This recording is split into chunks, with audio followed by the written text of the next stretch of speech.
Just joining in. There he is. Hi, Craig. Hello, Craig. Just did it in the past, just to be Hello, friendly. Craig. I really did. Then you all started getting really mad at him. So I was peer pressured into bullying him. Yeah, and I don't think Brie was back, so her portion of the recording should hopefully jump in at the very end here, but we'll see.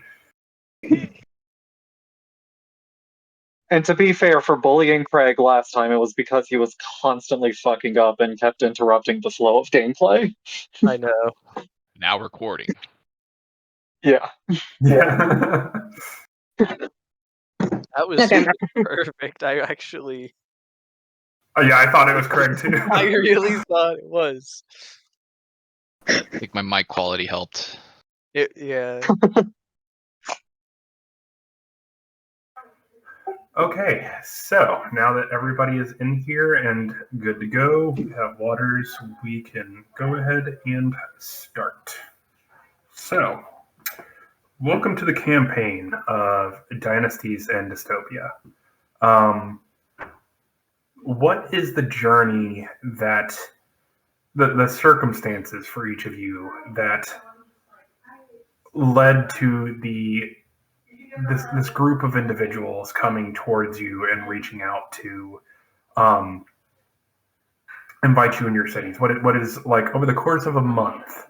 What would be the main thing that crammed into a small kind of alcove in a training ground in this city would the individuals around you know about you right now? We can start off first with Bjorn.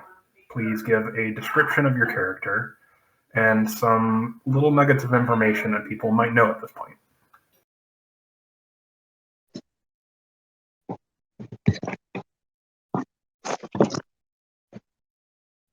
Sorry, who? You. Bjorn. Hi. Sorry. So, alright. Well, as you all know, I'm from a very tiny little village. I got two parents, they're real nice. I don't have any siblings yet, but give them time. I'm sure I'll have some youngins running around and screaming at me too. Let's see. I'm real good with a scythe. I can talk to plants and animals, and I make fire. So that's real fun. What else did you need from me? That's perfect. So, let me set the stage a little bit for where you guys have been for the past month. So, all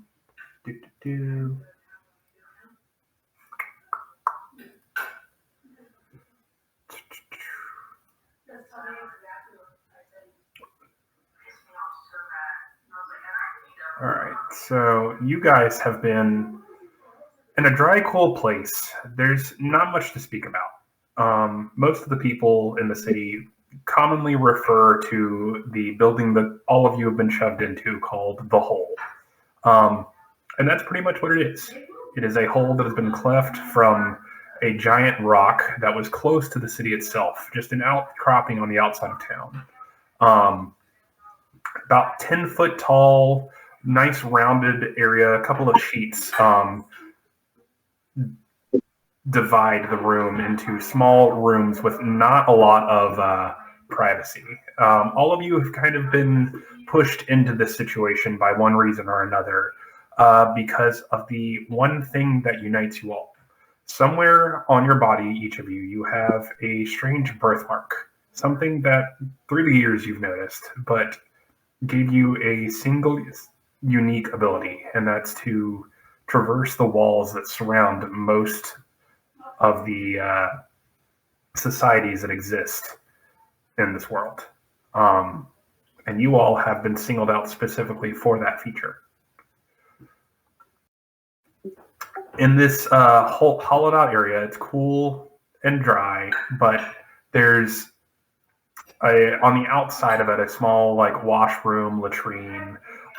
In the main courtyard of this subdivision that you guys are basically in, there's a small squared out training ground. There's things to practice small combat maneuvers with, a marked out like fight circle for practicing throws and doing different martial abilities. On the outside edge of this as well, there's many barracks of homes.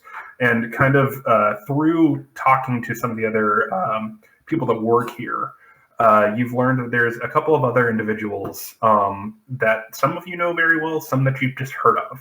But every last one of you has met the people that live on these edges, though they're not here.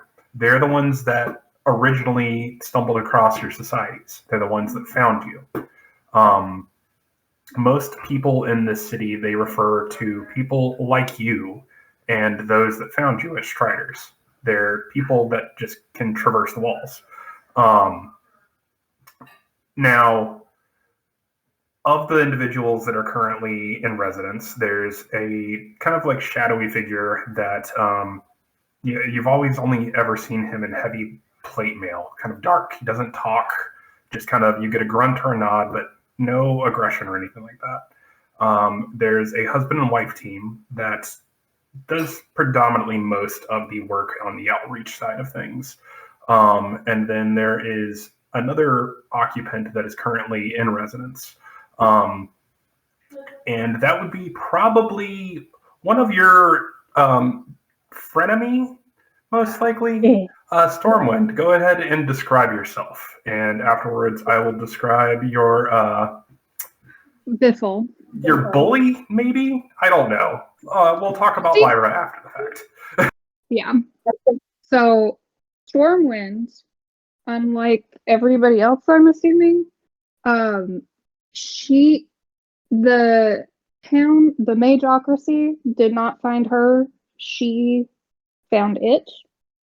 She was just a kid when she wandered into town. Things you would know about her: she became a mailman before she could take on this very official job. She has probably been caught poking into people's mail. The older she got, the better she got at it without getting caught.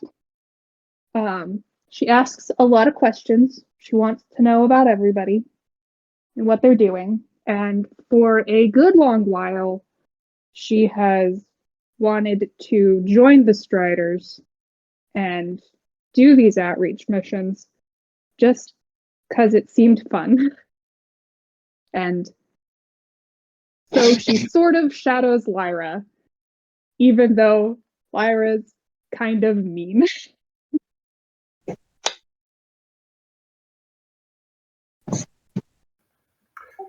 So I'd say around this point, all of you have kind of, for the past about month, been put through some basic training. You've gone to a couple of classes within the city itself, just giving you the bare minimum of survival settings. Some of you are better than other. All of you have your own skill sets.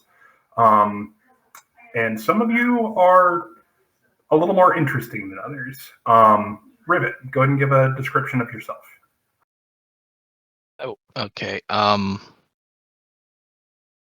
Rivet is a goblin girl in her late teens, and the most interesting thing about her is that she is mute. She cannot speak at all. And so she has on these magical pair of gloves that she signs with, and you really, even if you don't know sign language, the gloves let you understand her in a way, like sort of getting her words beamed into your head. And when you don't see her practicing outside in the ring fighting, she's usually in her room working on some crazy invention that she has cooked up. For the most part, she keeps to herself because even though she joined the Striders, she didn't really want to be a part of it. she really liked her homeland and her family, but figured that with the privilege of being a Strider comes the certain responsibility, and she figured she had to take it up and leave everything behind.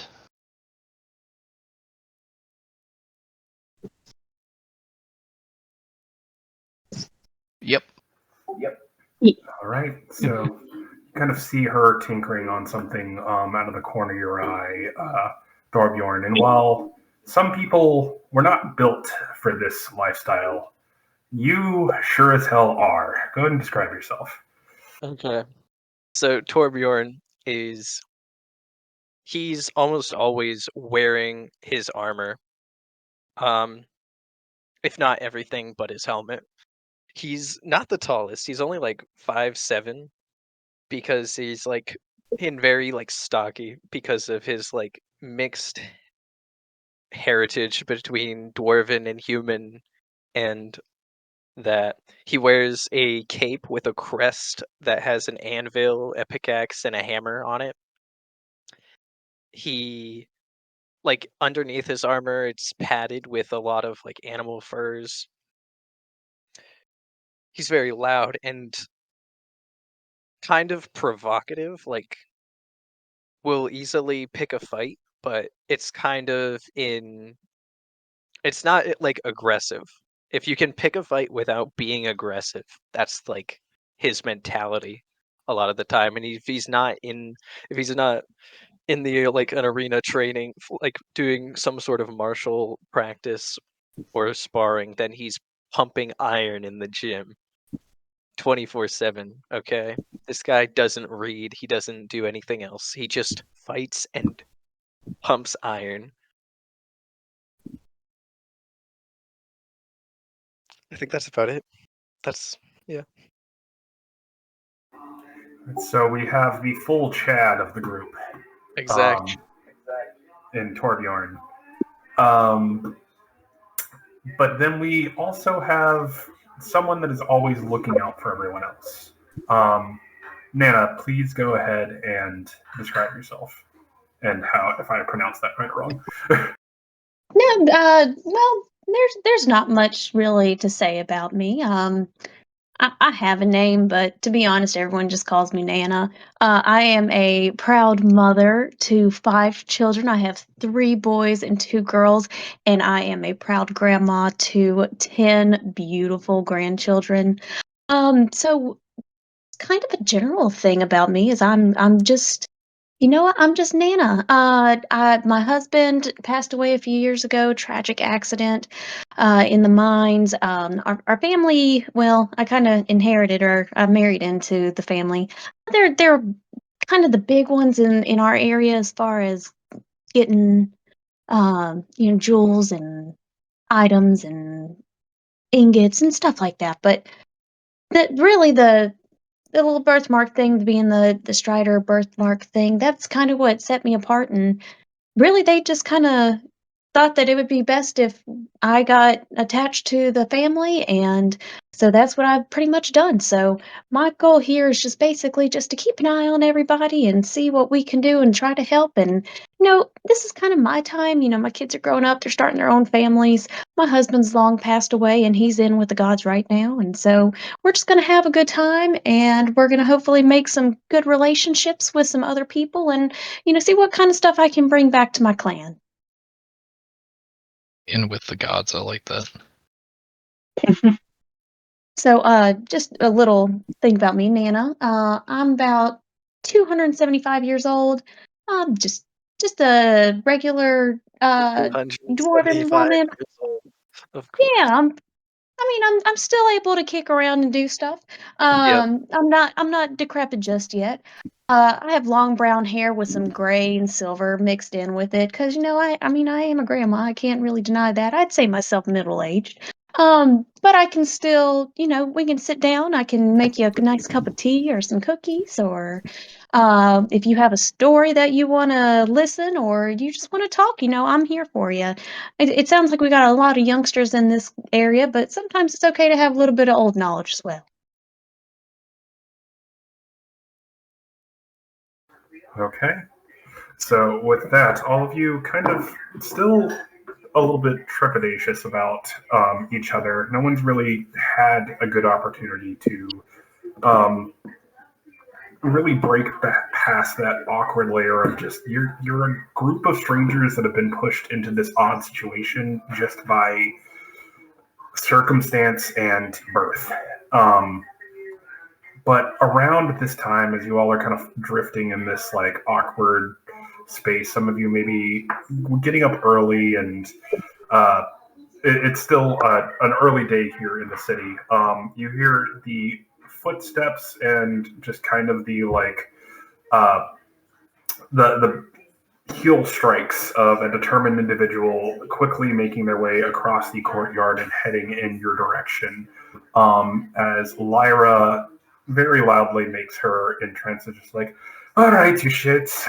Let's see. You've got your stuff together. The rest of you, magic casters, you're going to Goodberry 101. You strong or bad, whatever you are. You go over it with the Fighters Guild. All of you have some training. I will see you back here at 12 o'clock. Any questions?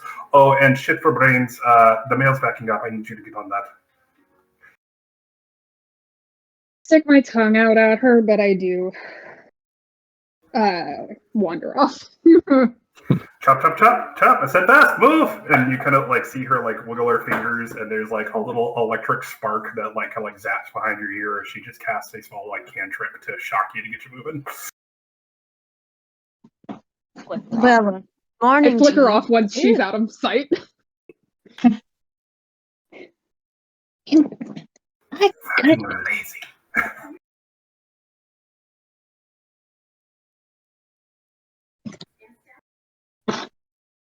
Now, what you're all waiting for, an written invitation, get going. All right, move, move.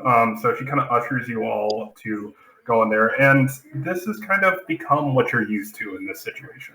The city, as you all kind of at this point disperse to the various locations that you're supposed to go to try and just kind of like get into the rhythm here. The city is almost militant in nature. Everyone's on a schedule. Everyone has their perfect place to be.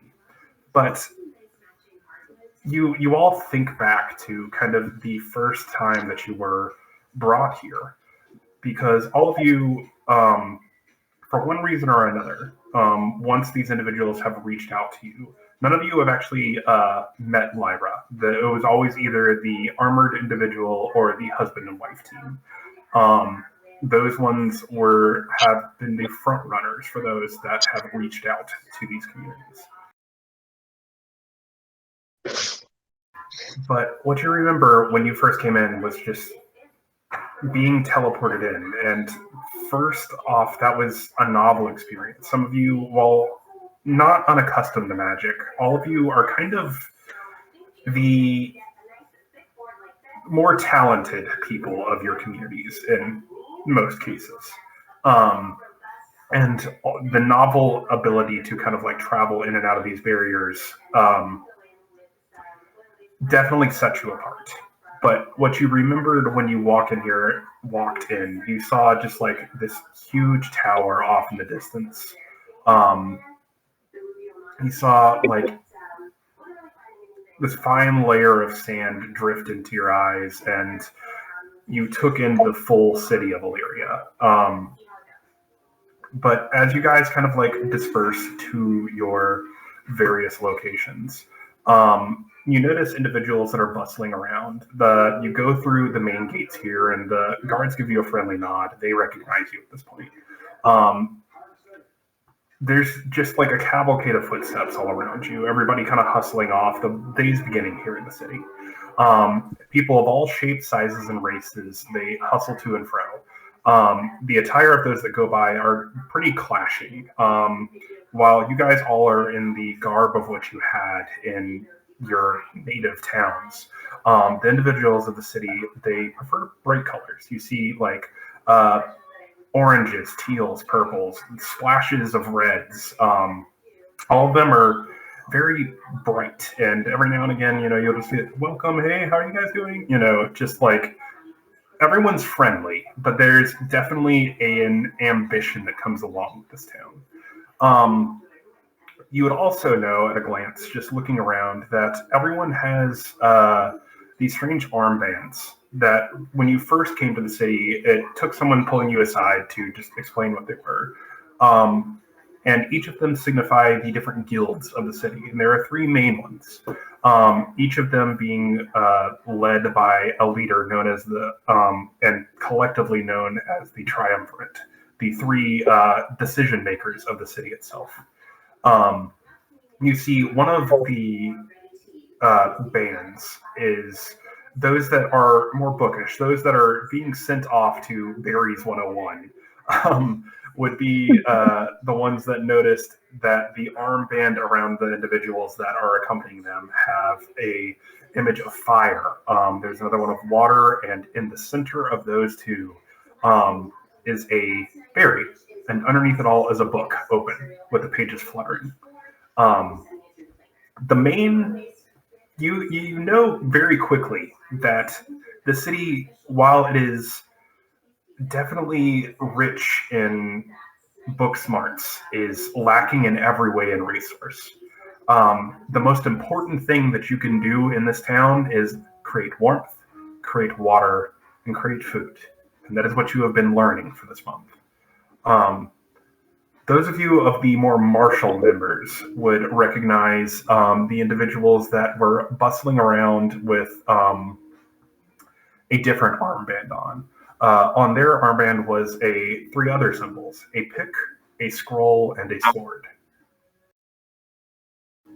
Now, those individuals, they are their own subgroup.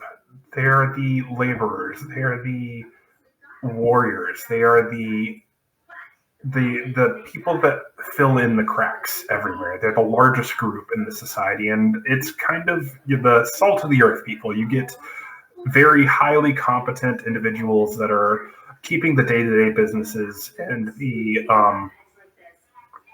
economy, the things that make a society function are all from this clan. But you also notice the majority of them are not really magically inclined.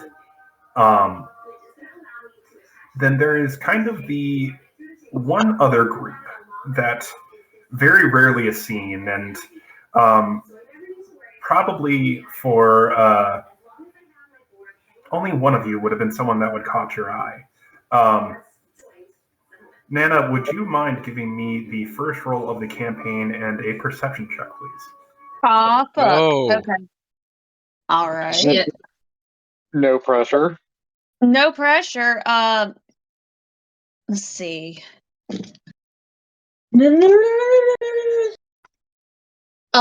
17. With a 17, you've seen glimpses of people before that didn't fit these other two groups. But never in high number, only one, maybe even two. But being someone of the faith, it just, something seemed different about it.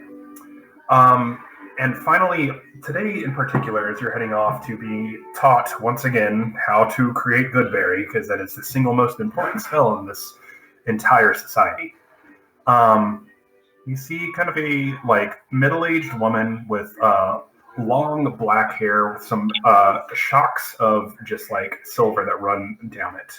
Bells are woven through it, and that's kind of what grabs your attention at first, is you just hear the faint tinkling, and something that you've heard in crowds before but never been able to track down. On her, you see she's kind of this lithe body with these long flowing white robes that almost astonish you at first. White is the one color you have not seen anyone else wear in this entire town. And on her arm is a moon and sun on opposite ends of a horizon. She kind of notices you spot her, and she gives you a genuine smile and says, "Oh, I haven't seen you before. Welcome to Illyria." And then she just continues her way, bustling down a side corridor. Thank you. Nice to meet you. With that, as you guys are kind of cut loose to your classes. Do you have any questions for the general layout of the city or some things that you would like to do on your day-to-day routine? I do have a question as far as like what I would be doing in this situation, because just with my basic abilities, I've already learned Goodberry, so do I still go to this class? You would have been moved to grade 2, which is learning how to do create and destroy water. Okay.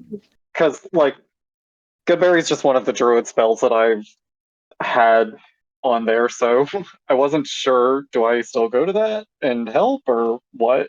It would be one of those things that like they're trying to teach you the next level of it, but at the end of the day, especially since you've been kind of celebrated, and it's a routine for everyone in the city before they go to bed. As many tasks as you can. They use every last ounce of your strength to create food for the society here. That is why one of the main reasons why this outreach program is so important to this community is not only does it come with helping people, diversity helps and trade. Trade is huge and it is thriving.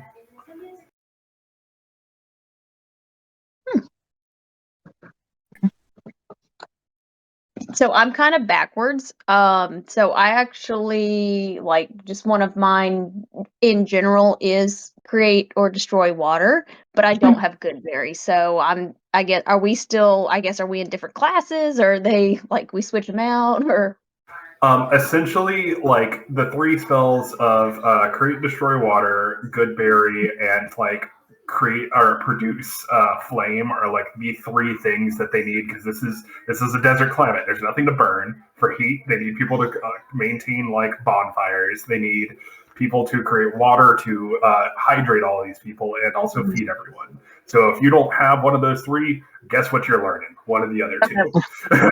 yeah, I guess I'm learning Goodberry and then what was the other one? Produce flame? Produce flame would be the final one. Yeah. We both take produce flame together, but we split off to do Goodberry and create and destroy water separately. That worked. Personally, I like to think that Bjorn is kind of attached onto Nana because she reminds him of his granny. So I'm imagining their walk together and then like, all right, catch you after class, and then we split off. Just bye, sweetheart. Hope you have a great day. I'll see you in a little bit. I told you it was going to happen, David. I hand her a good berry before we go.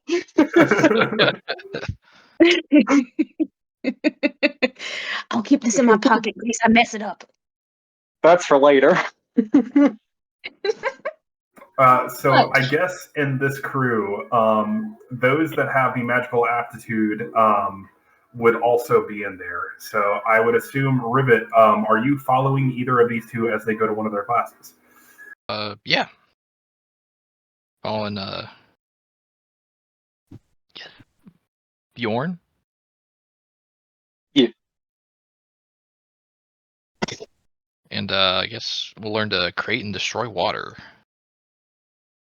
I hand Rivet a good berry too. Don't want her to nice. feel left Thank out. Just gonna use it for experiments later. Nefarious, I love it. Would I know that Bjorn has also given Rivet a good berry?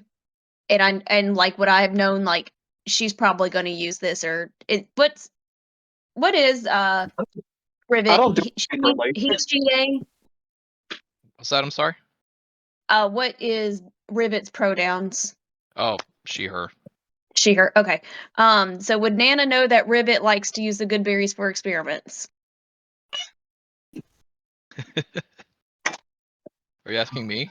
That's a Rivet question. That's not me. Sorry. I mean, you can kind of see her like mischievously look at it before she pockets it away. At some point, I want to like take the good berry that Bjorn gave me and like slide it to ribbit and just kind of wink at her as we get into the class. Okay, she throws you a little smile Mm. and puts away both the berries in her pockets. Rubs her hands together. Yes, very good. Yes. So with those three studiously off to school, we go to Torbjorn, which I'm pronouncing that right. It's just going to be a learning curve. Okay. That was the question. So you, being the immaculate specimen that you are, kind of, what would you be doing in this situation? You've kind of got like, not really a magic user, but there is a little bit of a military presence. The people are constantly training. There's also, day laborers. There's people at the bottom of the tower here. There's all of these rocks, these large rocks that people are hollowing out to try and create more space because they're trying to have people move in. They're trying to establish a center of commerce and a kind of a new bazaar in this center of town. So there's always work to be done to further the infrastructure of the tower. I imagine like I'd be out there helping to carve through a lot of these larger boulders with my pickaxe, and like using it as an opportunity to like talk up the locals to like do more networking, with like the laboring class of people here. So probably like trying to get more of their history of this bubble town. Okay, go ahead and give me a how do you want to flavor this? Do you want this to be like are you trying to like I mean, I'm search for probably answers, doing or just trying to be like increase your kind of like social stake in the city? Like what is your angle here? like I could say like increasing social stake by like I would say one of the big things I'm asking people is like what their parents did and what their grandparents did, like what their family ties are in the city, and what have the people been doing generationally. Okay, I will leave it up to you then. Either a general flat roll charisma check, or an investigation check with advantage. I'll just do a flat charisma check. Can I do that? Charisma. I get +1.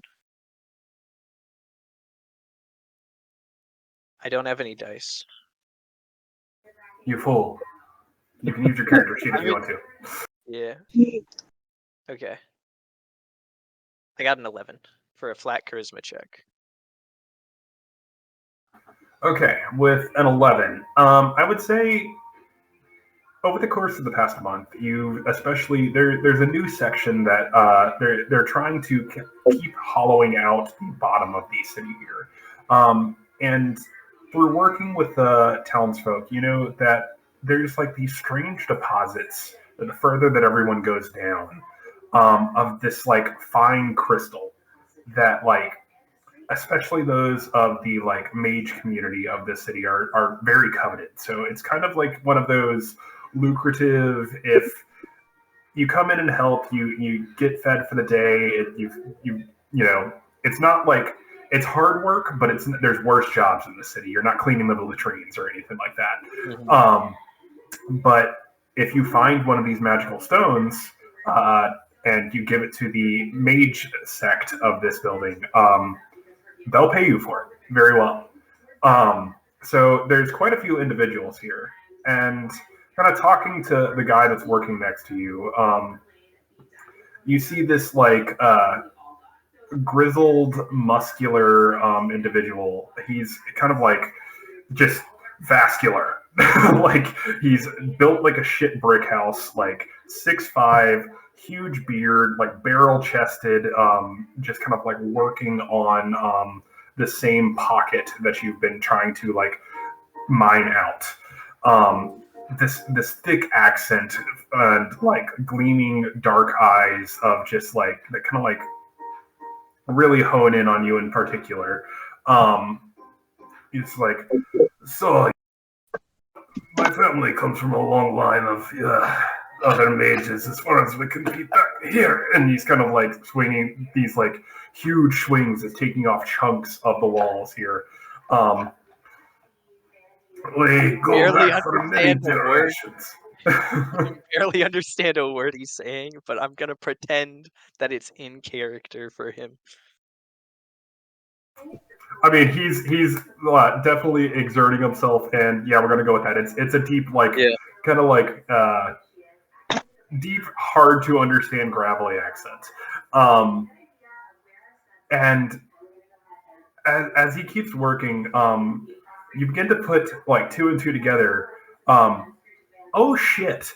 This is one of the members of this city, the like leaders. Oh, okay. So I'm like talking to a governor. Essentially, yeah.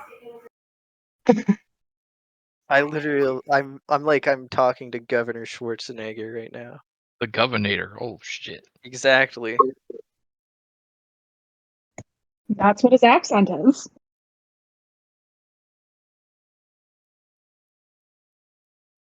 What are you doing? No. Never mind. Never mind. Get to the chopper. He just kind of like after kind of like these like long rumbly conversations of him just kind of like talking about his ancestry and like all that other stuff. He's like, "Oh, friend, I've been going on for days about me. What brings you here? Why have I not seen you before?" I'm one of the Striders. Oh shit! Oh, and he kind of like hits you on the back with this like club, a fist of a hand, and like, give me just a strength saving throw. Oh, I can. My do boy that. yoked. Damn. Second roll of the game. I got a 17. He kind of like smacks you on the shoulder, and it's just like it's like boom. You feel it, and you're like, oh god. He tried to catch you when you were like mid swing, but like not trying to be mean. But you catch yourself, look up at him, and hold your ground. He just like nods at you with appreciation, just like, I've obviously not been keeping up with my briefings. Well, it's good to hear we have not any of those bookish types for some of these. It's good to have strong man to lead this group. Yes, I agree thoroughly. I would know what the name of the like laboring cast of people here is, right? By now. I'd say through this, going through all this, I haven't really decided on one. This is the DM, me like in world building. Okay. I have like their I'm still working on the bit, but you would know it. Yes, we'll get back to that later. I would know it. I'll just okay. What was their symbol again? Because you were kind of going through it a little fast. The pick, scroll, and sword. Okay. But I just want to say that yes, it seems that the laborers here they remind me a lot. They remind me a lot of my home. You know, very strong-willed, excellent combatants to spar with. They really make me enjoy. They make me feel more at home here, and I appreciate it a lot. He just gives you this like big grin that's like lost in this giant thick beard. And he just like, oh, bring it into the yacht, and he just like gives you one of those big like sweaty hugs that just cracks a spot, like, you know, pops your back. It might feel nice if he wasn't like kind of crushing you a little bit, but he's just like sets you down, just like, well, the day's got to go back to the daily grind, kind of like, I'll be back. And he just goes and like offhandedly throws the pickaxe, and it just like sticks deep into the rock. And he kind of goes and takes this giant black thick robe, throws it over his shoulders, and gets out of the pits here. And you kind of see a couple of the other day laborers like eyebrows go up and just like, fuck, why does he keep coming down here? Like eyebrows as he walks up and makes his way out of the working pits. Do the people not like that he's down here? It's more. Is it like the project manager coming down? Are they gonna say something? It's like, imagine if, like, in the military, you've got, like, your commanding officer comes down and starts, like, doing all the stuff. You've got to be on best behavior, follow all the regulations, and then when they leave, you can just kind of like, oh, thank God, Yes. Everyone minds their P's and Q's for a second. Yes, yeah. Okay. Officer on deck. Except he's, like, actually working. Yes, the like president coming down.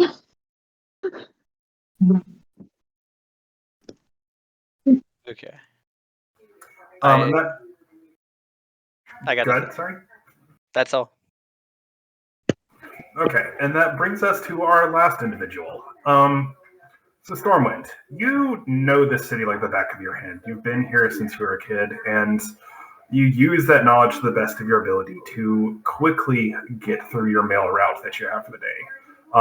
Being a courier has its advantages. You've always been quick on your feet because of that, and it's kept you in top shape. As you're going, though, sometimes you don't have the best intentions with keeping those letters secret.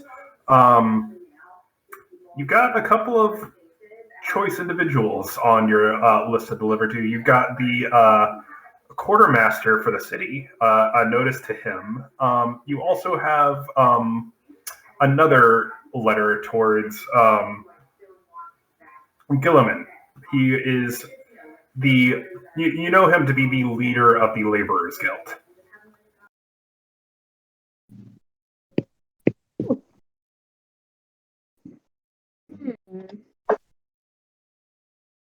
Quartermaster's probably just asking for requisitions, but the Gilliman, you said his name is? Yes. He doesn't strike me as a big reader. So it's a little. Is it unusual for him to get a letter? It's kind of unusual, but it's one of those things where it's like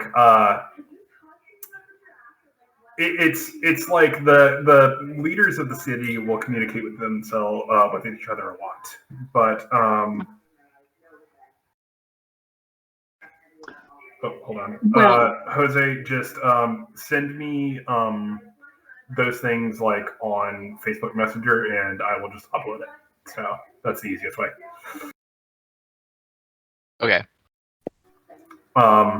But it's not unheard of. In fact, like couriers sending messages back and forth. What is strange is normally whenever a message is sent, it is something that is just like somebody casts the spell message to have a small conversation. Letters are normally saved for like a bigger communication. Okay. No, you're setting me up to open this letter after I was all like, I opened letters. I am going to like hold it up to the light first to see if I can see anything. Like maybe well, the outside of the letter probably indicates who it's from. Yeah, I'm gonna hold it up to the light first, see if I can see anything interesting. Go ahead and give me an investigation check. All right. Oh. Well, wow. That is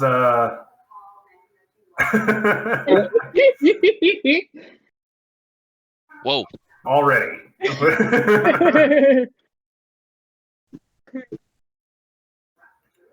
Okay, I'd say Okay, with it's a dirty 20, if that matters.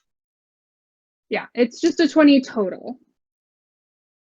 But I did roll a 19. okay, with a 20 total, on the investigation check, you maybe they just between the wax seal, you know this to be another member of the triumvirate. From the wax seal, you would note it to be Nasidia. She is kind of the leader of the mage guild. Um,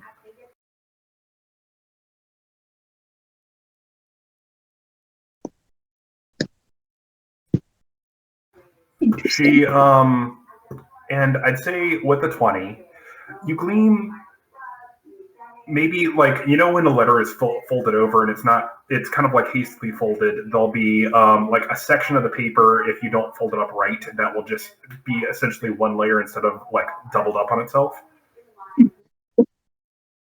That section you're actually able to read. You see some words, but you probably shouldn't. Do you decide to read them? You can tell that like if you focused, you could read these letters. Oh yeah, I read it. Nothing is sacred.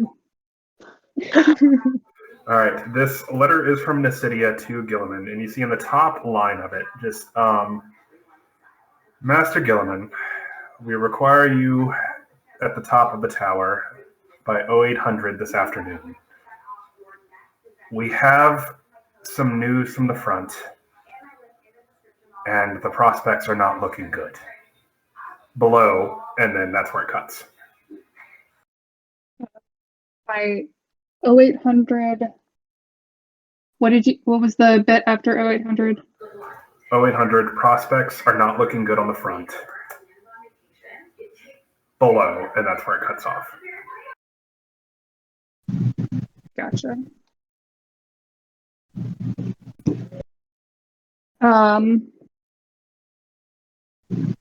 Oh, that's not good, but maybe it is good. I will dutifully, without opening it, deliver both of the letters, both of those very important letters, hoping that if prospects aren't good, that means that a team needs to be sent out. Maybe it'll be our team. And I don't want to ruin that by getting caught opening letters. Okay, so quickly making your way through the halls, you find the quartermaster. It's yes, it is another requisition form, which leads to a string of profanities that still, you learn new ones every time you have to bring one of those. I'm very excited every time. Like you would think that they would run out, but they're getting creative with the different languages, especially as new ones get introduced as people are invested. Where they have the time to find this lexicon, you're not sure, but it's impressive. And as you kind of like make your way down, you hear from word of mouth that Gilliman is once again down there mining out the bottom sections of the tower. You rush to him and hand him this notice.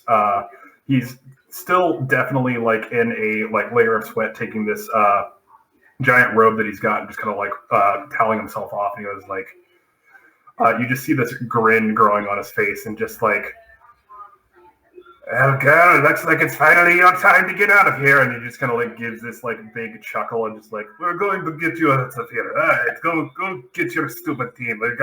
I'll see you up top. But that stays between us, all right? Go get them." And I'm so excited, and I like do the friendly tap on his arm. But I have like a +1 strength, and I'm pretty sure if he does it back to me, I'm going to fall. you wouldn't like me to do that back to you, but I could never do. And he's gonna like go and just like push you back. That's going to Can be I dodge? That'll be an opposed roll here. Give me a dex save. Delightful. That one?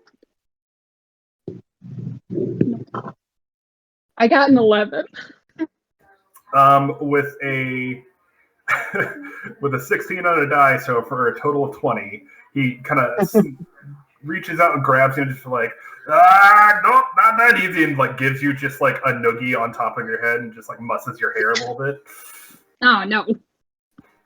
Just be like, yeah, all right, let's see you later, and then just kind of like goes up. You're now like very stinky and a little bit wet from the sweat, so congrats on that. Right. And my hair is messed up. Yep. I run along. I keep working, basically.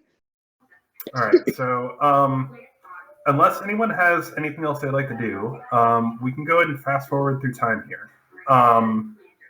Is there any character moments you guys would like to have in this kind of like beat right here?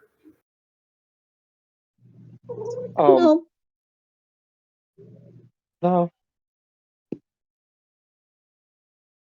Yeah, I'm good. Okay. So, daily life in the city, while always busy, is always something interesting. Between the hustle and bustle of maintaining the day-to-day goings-ons and just getting into this new swing of things, you all find your way as classes end, the work shift is completed, all of you are fed in the mess hall, and find your way back to the barracks.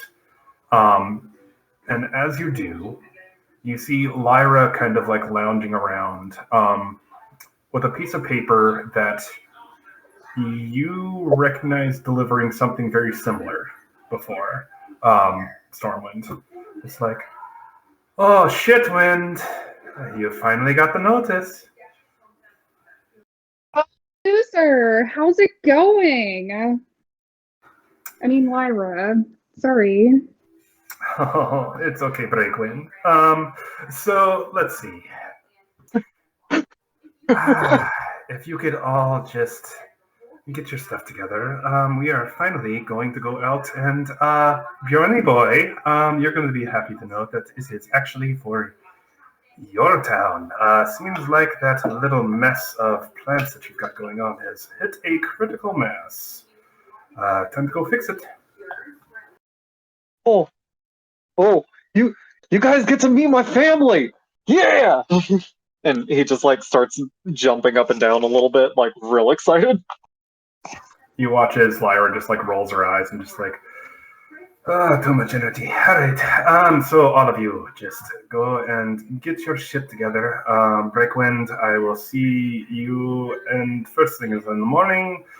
Meet in the square by the teleportation circles. We'll have a transporter, and then we will be on our way to fix whatever backwater town we need to go where you came from. And she just kind of like turns on her heel and walks away. Just more middle fingers at her back, assuming she can't see me. She doesn't turn around, but fully gives you the bird as she's walking away. Nana's gonna go up to Bjorn. Oh, that's so exciting! You get to see your family again. How are they? What's been going on? Or do you know? Have you heard from them since you came over here? God, do we have communication with our families at all? I was gonna ask. Unless your town has a set-aside teleportation circle, which I don't know. All of you in your dockets. That kind of depends on how long you have known about the Magocracy, essentially.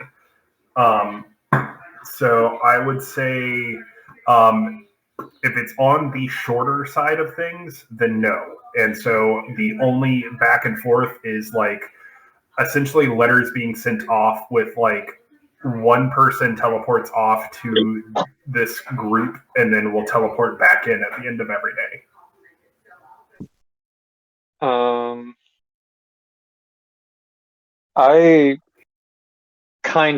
I don't know, Dustin, we hadn't really talked about that. I'm kind of leaning towards I haven't been here very long. I figured for you specifically, this is still like essentially you've just been here for a month. You've just kind of been introduced to this city. Your town was just found. Yeah. Okay.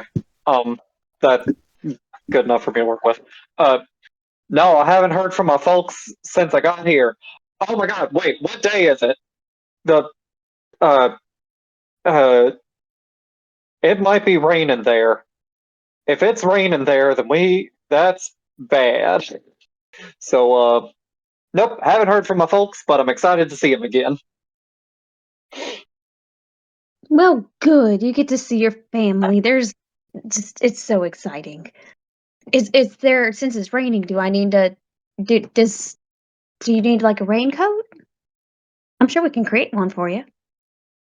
What you really need are sharp knives and quick feet. But yeah, and Bjorn just kind of starts like nervously packing everything he has.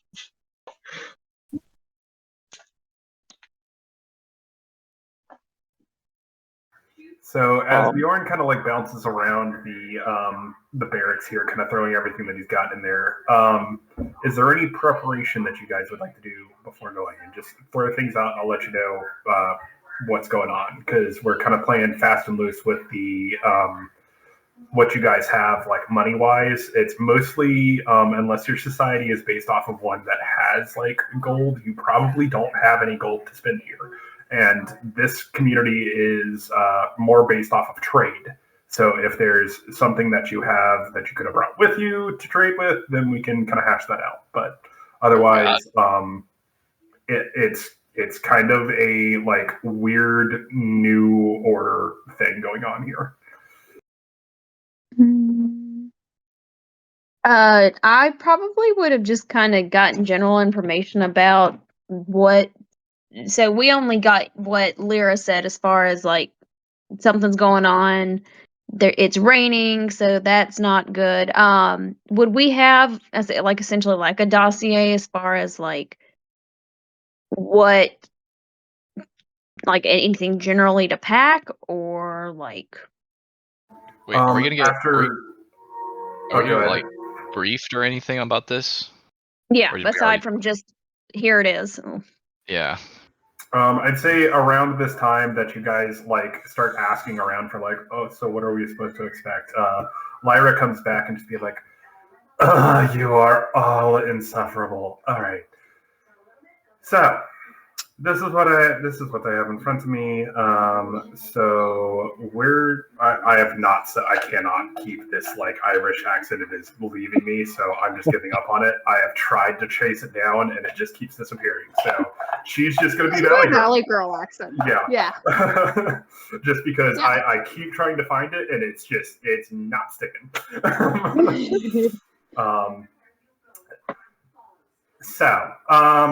We are definitely going to go off into the city. It's some backwater fucking bumpkin town. God. Bjarny Boy, you're the one that's going to be the best one to talk about this. What do we expect to see in your stupid small town? So Bjorn was sitting down cross-legged and excitedly paying very close attention to everything she said. And when she said some fucking backwater town, he was like raising his hands and pointing at himself, going, "Yeah, that's me." So now that it's his turn, he's going to stand up, and I realized that I didn't actually describe him. So Bjorn is a 7 foot, like 1.5 inches, so like just a little over 7 foot tall Fearbolg. And he's that changes like a bunch. So that changes a bunch. Yeah, no, he's very big. But he's like kind of scrawny. Because he's very young. So Fearbolgs live to be like 500. He's only like 34, so he's still really young and full of energy. So young and full of energy. So he jumps up and stands in front of you all and goes, "All right, so I live in the forest. I don't know if y'all knew that. That's kind of my whole thing. Every year it rains for like 3 months or something, And during that time, the forest is kind of covered in these horrible black vines that do hurt a lot if you touch them, and by a lot I mean they do kill you. And they grow real quick when it's raining. So my job and a few other people's jobs was during the dry months, we cut it back as far as we could so we could, continue living there. But when it rains, usually it grows so quickly that we have to move. So I guess if they're sending us back because things are bad, that means that since I've gone, the vines haven't been cut back far enough and are threatening to take over everything. So when I say you need sharp knives and fast feet, I mean because nature is angry. And it's kind of the best we can do to fight back. If you have fire at your as any of your abilities, that's also real effective. Although I haven't tried it too much in the rain. I usually do it during the dry season. So we'll see. The best tool you can have is this, and I pull out my scythe and just like, this is standard issue, but any blade weapon will work. Questions? Do you have? You kind of see like Lyra like raise her hand in the background, just like, so do you have like 5 toes or 6? I do not normally count that high. I will have to let you know later. God help us all. Okay. So Breakwind, I'm putting you in charge of babysitting him. Let's see. Old lady, you're with me. Quiet one, you're fine. You can stay with me too. Big Rumpelstiltskin, whatever you are. You go with him too. He needs a supervisor as well. And if you take out Breakwind, I'll give you a gold coin. All right, so I think that's going to be how we're going to divide and conquer this. She just kind of like walks over and like pats Stormwind on the head and just be like, "Oh, you're gross." Hey, real quick. Stormwind is a beanpole. How tall is Lyra? She's like maybe just like 3 inches taller, but like enough that she like lords it over you. Because I made Stormwind like 6 foot tall. She's in that like growth spurt where it happens all at once. So Lyra is 6'3". I think that's that's just how it has to be, you know. That it really does. Like Lyra has to be just slightly better. Yeah. No matter how tall Stormwind is, Lyra needs to be just a little bit taller. Fine. Did she call me It's just Rumpelstiltskin, like or is that like? I think that's you. Yeah. I'm so lost. Okay, so Lyra or Lyra, Nana, Ribbit are together. What was the other ones? The Bjorns and Stormwind. Okay. She's like Breakwind and Bucktooth and Rumpelstiltskin. Then we have Old Lady. We have Short Stack. Yeah, that's a hint. Okay. So the Bjorns and Stormwind are, I guess, the brawn, and then Nana, Ribbit, and Lyra, I guess, are the brain. Got it. The Bjorn squad. The Bjorns. Bjorn Baby squad. Bjorn. Let's go. Ribbit just Okay. stands proud, happy to be on a mission. Yeah. Ribbit, would you like to introduce your critter, or is that not yet?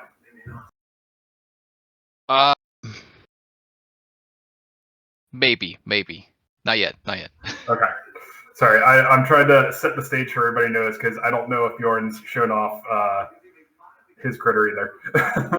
I feel like during like training and stuff, you guys have seen him like playing with a fire spirit that just kind of is continuously changing forms into different creatures. And honestly, what they've most likely seen, because it's been like a month here, is during downtime, seeing him in a corner summoning this fire spirit and just listing names and going, no, how about this? No. And just as the creature continuously is like changing into different like animals and little monsters and stuff.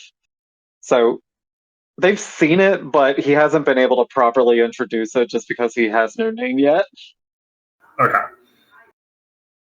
Okay, I guess it could kind of people would kind of see Rivet tinkering around in her room and trying to like create something living out of all the scraps and bits that she has strewn around her room. And she's gotten it to like maybe walk a couple of feet, but so far after that, it just like crumples because it just doesn't have that like magical tether to keep it all together. But she thinks she finally has it and is ready to show it off with this new mission.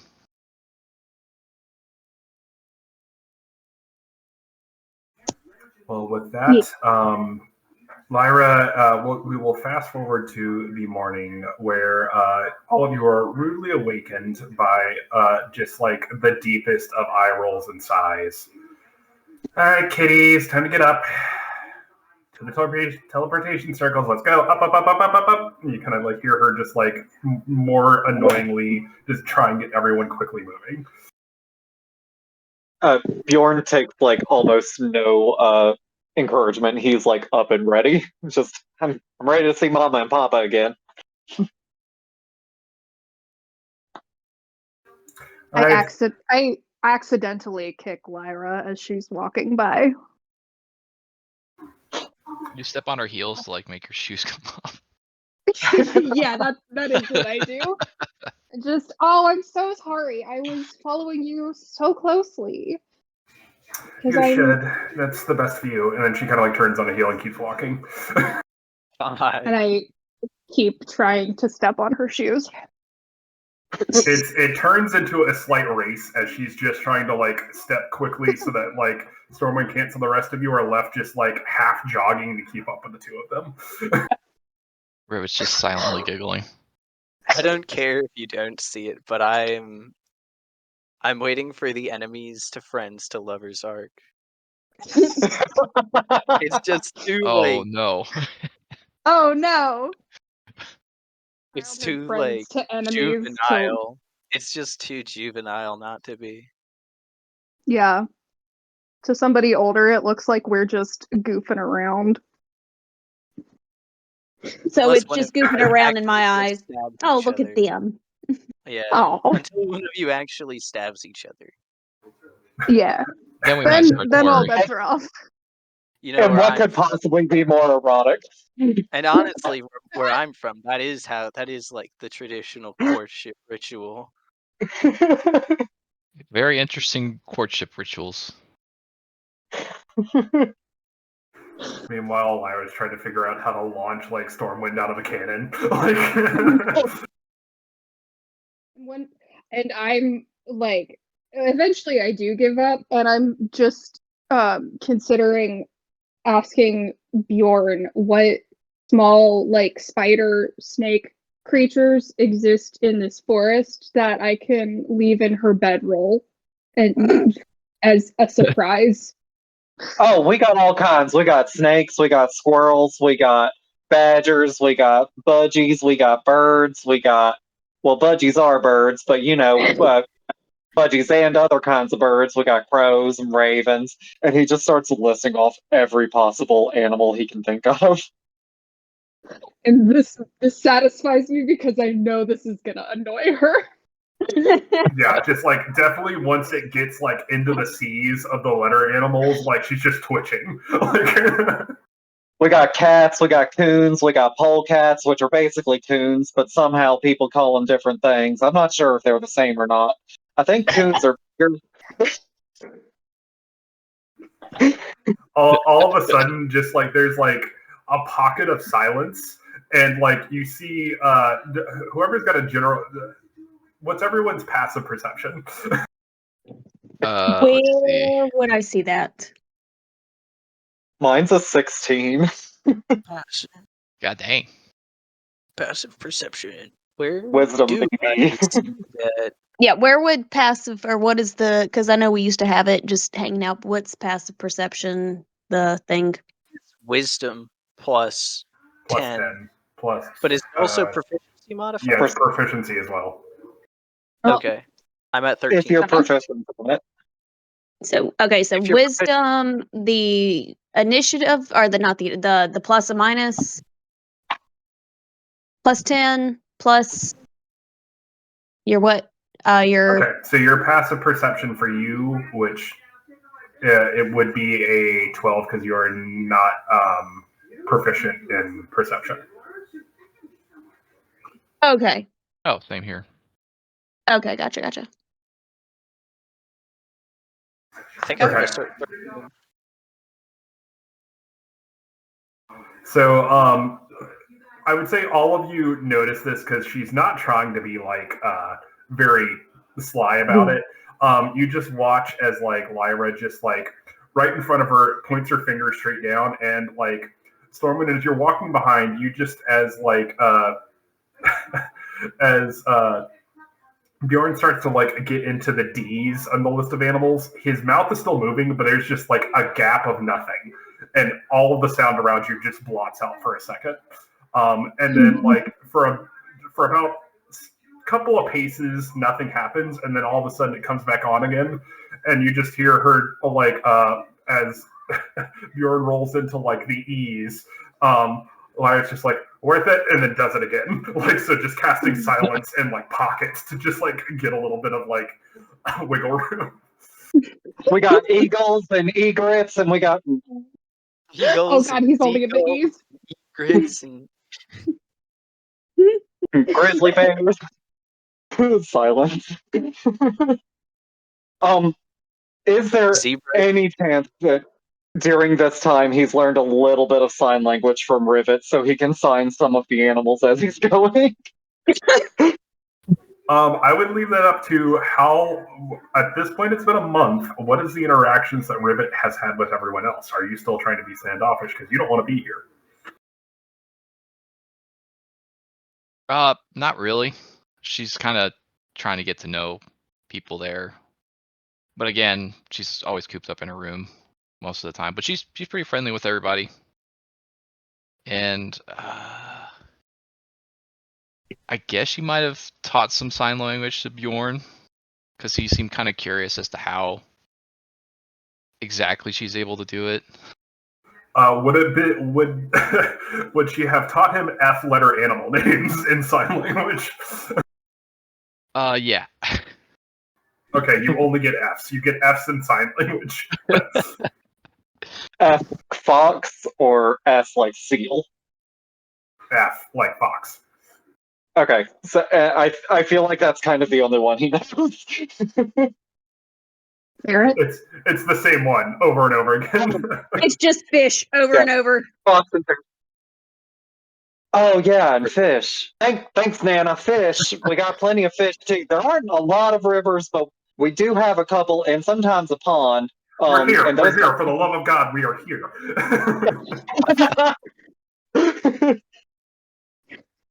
Arms, legs, and mouths closed and shut, and then just like magic circle slams down, and then boom, you feel this like vertigo as like all of a sudden you are transported from the center of this like.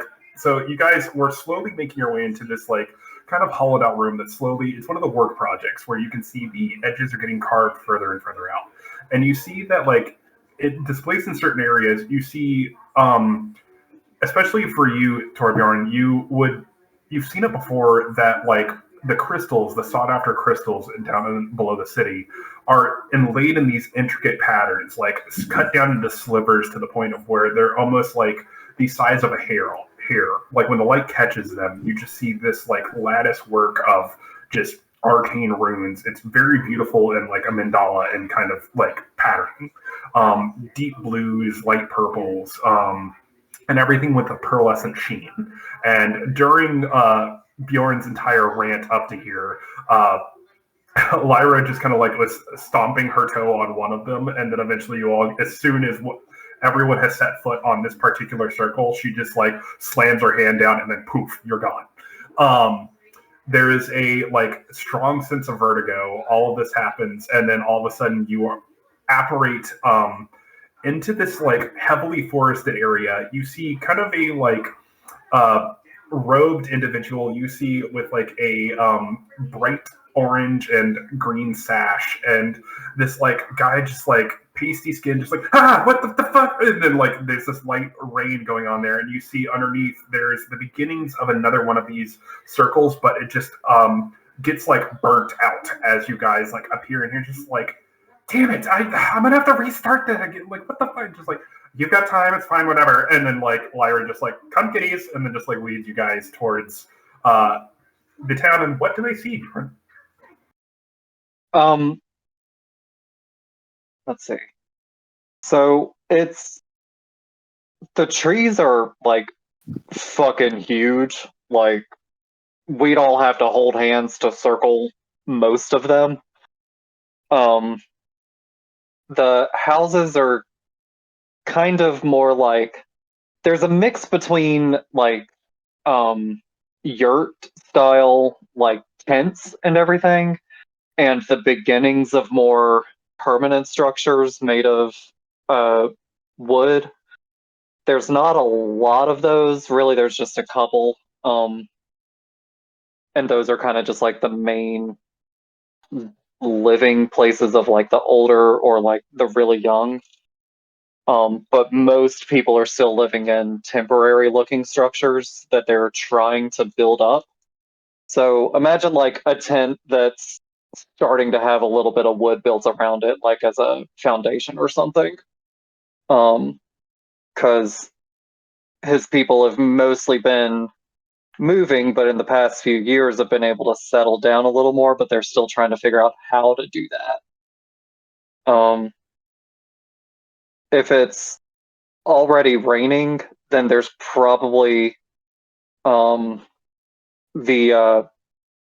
forest reapers are probably out along the edge of town trying to fight back as much as they can to keep the edges of the village safe, while everyone else is kind of, I don't know, since I've been gone, I don't know if they would be panicking a little more or not.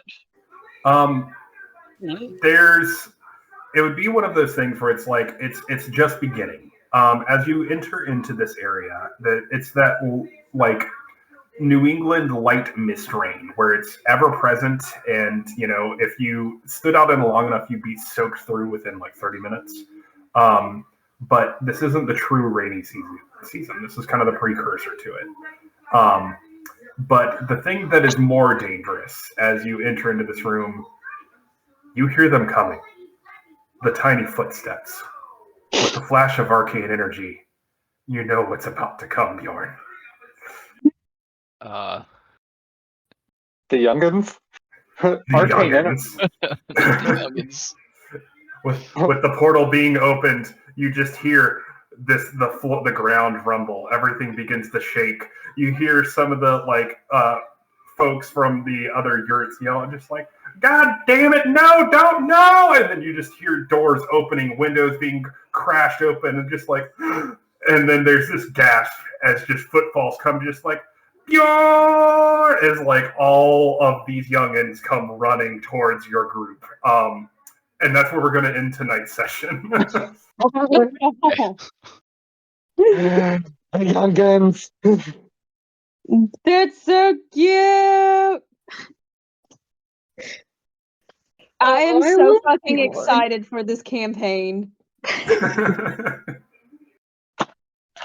Ooh. Oh, I love Bjorn. Bjorn's fun. You guys don't hate him. Can't believe we have to wait a whole week to meet Bjorn's extended family. I imagine there's a lot of them. Extremely extended family. There's a whole lot.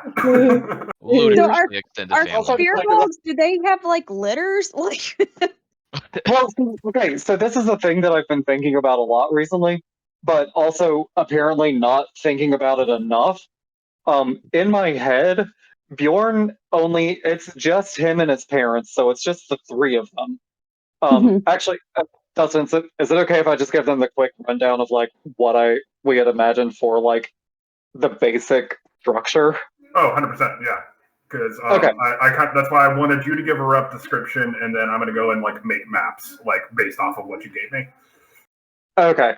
So the idea is that fearbolgs are extremely long living, so they don't really have a lot of kids usually. And the lore with my group is that we've been nomadic for so long that, you know, if a horrible like tragedy happens every year and you have to completely pack up and move, it doesn't leave a lot of time to, have kids. So there weren't very many of them.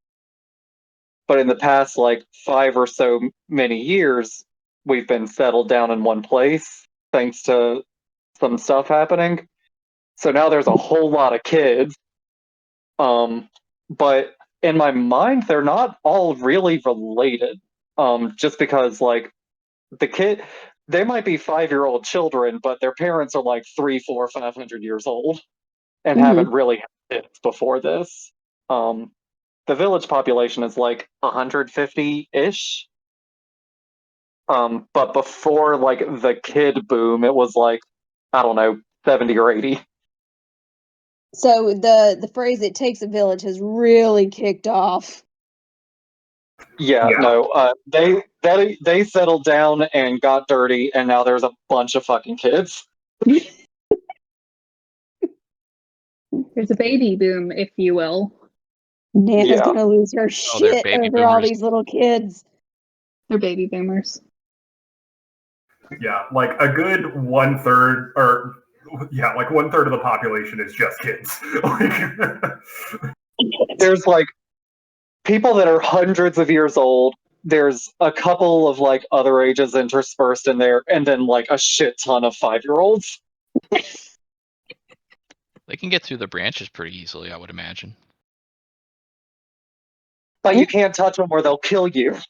That's the first thing we teach you. Don't touch the vines or they'll kill I'm you. sure you have like a nursery rhyme for it too. Oh, definitely. God damn it. I think I'm gonna have to write that one. Fuck that. You 100% have to get a nursery rhyme or something set up for the vines. It really just boils down to don't touch them or you'll die. Like every child has at least 3 adults that are ancient screaming at them, don't touch it or you'll die. Don't you You touch do it it as or a you'll ramp. die. It's just a Jack and the Candlestick rhyme, but instead of a candlestick, it's a potted plant, and instead of him catching on fire, he just dies. Flops dead. Okay, so I guess that's kind of like what we've got going on. If I also wanted to do like in the group chats like the day after, just kind of like going forward, start having some talks just about like if there's information that you want on stuff, so I can like color in different areas. If there are things that you're curious about, if there's like a particular plot hook that you're interested in, that I can just like flesh that out more. I kind of want to like I've got general ideas for everything, but I'm gonna shade it in based off of what you guys want to play with, essentially. So like just be thinking tomorrow. I'll start the conversation off just like of the session, what you guys want to know more about in the city, and then me and David are going to be working on really filling in his town. We've got a lot of the bones of it, but just getting the like nitty gritty shit like this week and on paper. I'm almost done with my Google Doc too for Okay. for my city, and I have quite a few like. I know I had mentioned that I didn't really. Well, I thought I didn't plan any like struggles that the town is currently facing, but I hadn't realized that I had put like a bunch of mysteries into the town that could be turned into struggles. Yeah. And so I'm excited to. I should have that done sometime this week, but because like I have a smaller schoolwork load right now, so I think I'm Okay. actually going to be able to get it finished. Well, then we might be going to your town next, just because I'm kind of doing it by whoever's got their stuff ready. Then you are available for adventuring, essentially. Okay. I know I know you may be tired of horror, but No, I'm not it's not. because It's more. It's more like goofy, cosmic, weird stuff, and less like vampires and zombies. Do we tell them, Dustin? just go ahead. Oh, There's no way to. okay. Don't beat around the bush. Literally. Okay. So maybe when you touch the vines, you don't necessarily immediately die. It kind of just depends. But the forest is full of fucked up, truly twisted monsters that have Oh, were once innocent creatures, like a regular deer, but now it's really, Fucked really, It's a fucked up deer. yeah. That's how you know shit's But, bad. yeah, it's there's an evil god at work in the vines, and so that's kind of the whole basis of our struggles. Okay. Sounds interesting. I like the sound of that. Hell yeah. So Hell yeah. yeah, we're not really like the horror is something that I gravitate to. I just do, but I want higher high notes, not just all grim. Yes. You know. Yeah, it's not like I think is this the town that I have is very much not. It's very lighthearted and not grim, but then like I wanted to put some like things under the surface of it, quite literally. that's that's kind of what I was going for too. Was just like real happy, goofy town, but like there's some fucked up shit happening just off screen. Mhm. Like a common thread, because that's kind of how mine is too. I feel That's like what that's just going playing to in be a a horror common thing story. Yeah. in general. We spent too long in the grimdark, and now the grimdark is in us. What being Yeah. stuck in straw does to a motherfucker. 5 years, Jose. I mean, it was straight up good- 5 years in Curse of Strahd, so like, I mean, it is what it is. Yeah. spend, Yeah. you spend 5 years in Curse of Strahd, and then every good ending just involves the main characters dying. Yeah. Well, if anything, A to good be fair, ending is surviving. it's the monster manual. It's not the Huggy Fun Time manual that you get your stuff out of. So there's gonna be some crazy shit. No, I disagree. There's flumps in there. There's some goofy, nice shit in there. Yeah, Curse of Strahd, slumps are cute. Need those curveballs. or in the Monster Man. We And also we did bullywugs. run into a we did run into a flump in his castle that one time. We rolled on the table. Yeah. Yeah, Oh Supposed to be yeah, in the castle? yeah. that was. That's just a How random did, thing. wait, Really? how did he get? I think he was just there. He wasn't. He Hanging wasn't. out. No, was he made by? I think he was made by the Wild Magic Surge. Yes, Yes, that's what it was. That's what it Yeah. was. Okay, so like, what is it doing out of the it was Underdark? you. Jazz It was- Cabbage really was the person of all time.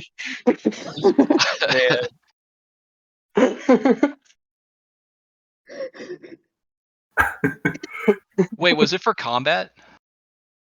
No, it No, was a I don't think we random were. flump appears. It was like D4 flumps appear as a Wild Magic Surge. Okay. And I don't think we were in combat. I think just there was a sequence of events and there was a flump. Yeah, that was Followed a very shortly good- by a fireball, like that almost killed the Oh entire my party. No, not the Yeah. flumps. The fleet of flumps. Jazz Cabbage was Flamboyantly so fun to flambéed. play, but I feel bad because the last time I played her, I wasn't like the most conscious, and so I was kind of like, oh no, It was in We were character all that a she little would be goofy. faded. It's Yeah. fine. I was Yeah. really out of it. All right. Well, wonderful first session. I cannot wait to get further into this world. There's going to be a lot going on, and I'm excited to kind of like have this backstory-driven story. It's just going to be a good time. I'm excited. I'm so excited as well. Gonna be good. Gonna Yeah. fight some vines. All right, everybody say bye to Craig. I'm gonna end the recording here. Bye, Craig. Hi, Craig. Craig.